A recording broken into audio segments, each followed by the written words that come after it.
ભારવાડા ગામમાં આવનાર ફર્નિચર ઉદ્યોગને લઈને ખેડૂતોમાં ભારે રોષ જોવા મળી રહ્યો છે. પોરબંદર નજીકના ભારવાડા ગામ મુકામે ફર્નિચર ઉદ્યોગ માટે સમિટનું આયોજન થઈ રહ્યું છે, ત્યારે સામે પક્ષે ખેડૂતોએ વિરોધ નોંધાવ્યો છે.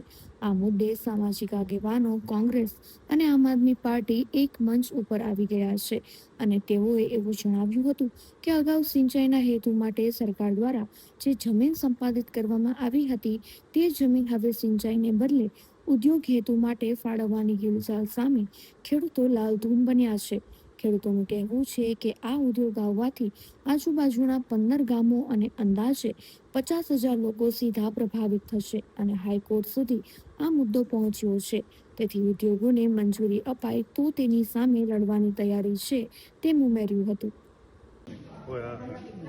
આજે ભારવાડા ગામની અંદર કંપની આવવાની છે એવી વાતો વચ્ચે આ છેલ્લા એકાદ વર્ષથી વાતો ચાલે છે અને ખેડૂતોની જે જમીનો જૂનો ડેમ હતો એની બાજુમાં જે સંપાદન કરેલી છે સિંચાઈ માટે, આમ કહીએ તો ખેડૂતોએ આપેલી જે જમીન છે એ જમીન અને જે દલિત લોકો માટે સરકારે આપેલી જમીન છે, આ બધી જ જમીન છે એના ઉપર ઉદ્યોગ આવવાનો છે એમ માનીને સરકાર ક્યાંક ને ક્યાંક પેધી ગયેલા રાજકારણીઓ સાથે મળી અને કબજો કરવા માગે છે.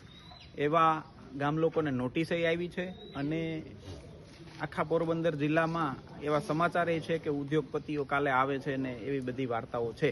એટલે પહેલા સ્પષ્ટીકરણ કરી દઉં કે હું ઉદ્યોગનો વિરોધી નથી. એટલે કોઈ એવું ન માને કે આ સંદેશો જ્યાં સુધી પહોંચે ત્યાં સુધી કોઈ એવું ન વિચારે કે હું ઉદ્યોગનો વિરોધી છે. પણ જે જમીન જેને છે, જે હેતુ માટે આપેલી છે એ હેતુ માટેનો ઉપયોગ થવો જોઈએ. એટલે ગ્રામજનો જોડે ચર્ચા પહેલા પણ કરી હતી ને આજે પણ કરી. એ મુદ્દા આધારિત વાત કરીએ તો ગામ લોકોએ જમીન સિંચાઈ માટે આપેલી છે અને સંપાદન થયેલું છે એ સિંચાઈ માટે થયેલું છે. ડેમ તૂટી ગયો છે. એટલે ખેડૂતોની માગણી એવી છે અને ખેડૂતોની માગણી પણ વ્યાજબી છે. જો આ જમીન સિંચાઈ માટે જોતી હોય અને ડેમને રિપેર કરીને પાણી ભરવું હોય તો ખેડૂતો રાજી છે. અને જો એ જમીન છે એ સિંચાઈ માટે ઉપયોગ ન કરવાની હોય તો ખેડૂતો છે એ જે જમીન પોતાની સંપાદિત થયેલી જમીન છે એ પાછી જમીન પૈસા ભરીને લઈ લેવા પણ ખેડૂતો રાજી છે. એટલે મુખ્ય વાત એ છે કે ખેડૂતોની જમીન છીનવાઈ જવાથી કેટલાય ખેડૂતો બેરોજગાર થઈ જશે અને માન કરી અને થોડા વર્ષો સારા થયા છે ને એની રહેવા જેવું કમાવા જેવું કર્યું છે એને મોટો ફટકો પડે એવું છે. એટલે આ પ્રશાસન જે ઉદ્યોગ માટે વિચારી રહી છે ને એને ભારવાડા જ પસંદ પડ્યું છે તો કેટલી જીઆઈડીસીઓની પહેલા જાહેરાત થઈ હતી ને એ જીઆઈડીસીઓ એમને પડી છે અને પોરબંદરમાં એવા અનેક સ્પોટ છે કે ત્યાં આ ઉદ્યોગ થઈ શકે. એટલે ગામ લોકોની જ એવી માગણી છે કે આ ઉદ્યોગને અન્ય જગ્યાએ સ્થળાંતરિત કરવામાં આવે અથવા તો આ બાબતે યોગ્ય કંઈ નિકાલ કરવામાં આવે. એને ઘણા ખેડૂતો હાઈકોર્ટમાં પણ ગયા છે અને એ ખેડૂતોને હાઈકોર્ટે સ્ટે પણ આપ્યો છે. હાઈકોર્ટે સ્ટે આપ્યો છે એનો મતલબ ઇનડાયરેક્ટલી એવો છે કે ખેડૂતોની માગણી વ્યાજબી છે.